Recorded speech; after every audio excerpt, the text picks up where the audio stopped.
ప్రభుత్వ హాస్పిటల్ కి చెందినటువంటి డాక్టర్ అశోక్ శర్మ గారు ఏంటంటే ఆయన మీద సస్పెన్షన్ వేటు వేయడంతో ఆయన ఆ ఊరిని వదిలేసి వెళ్లిపోతుంటే ఆ ఊరి ప్రజలు అశోక్ గారిని వెళ్ళవద్దు అని చెప్పేసి ఏడుస్తూ ఆయన కాళ్ళు కూడా పట్టుకున్నారంటే ఇలాంటి మహానుభావుడి స్టోరీ ఖచ్చితంగా ఈ వీడియో ద్వారా తెలుసుకోండి. రాజస్థాన్ ఉదయ్పూర్ కి చెందినటువంటి ఒకనొక గవర్నమెంట్ హాస్పిటల్లో పనిచేసేటటువంటి ఈ డాక్టర్ అశోక్ శర్మ గారు చిన్న పిల్లల నుంచి పెద్దవాళ్ళ వరకు పేద ధనిక కులం మతం ఇలాంటి ఏ భేదాలు లేకుండా ఆ ఊరి ప్రజలందరినీ ఆయన మనుషుల్లాగే చూసుకుంటూ ట్రీట్మెంట్ ఇచ్చుకుంటూ వచ్చారు. నిజాయితీగా జెన్యూన్ గా ఉంటే మన దేశంలో ఇచ్చే బహుమతి మీకు తెలుసు కదా ఫ్రెండ్స్.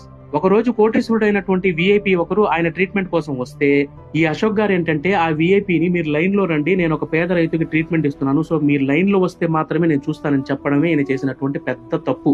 అంతే ఫ్రెండ్స్, ఈయన చేసినటువంటి ఈ మంచి పనికి సత్ప్రవర్తనకి వెంటనే ప్రభుత్వం నుంచి సస్పెన్షన్ వేటు బహుమతిగా వచ్చేసింది. ఈ విధంగా ఆయన ఏంటంటే ఆ ఊరు వదిలి వెళ్లిపోతుండగా ప్రజలందరూ కూడా బలవంతంగా ఆయన ఆపడం మొదలు పెట్టారు. ప్రతి ఒక్కరు మీ సపోర్ట్ అనేది హ్యాష్ ట్యాగ్ తో సపోర్ట్ అశోక్ శర్మ అంటూ మీరు కామెంట్ బాక్స్ తెలియజేయండి.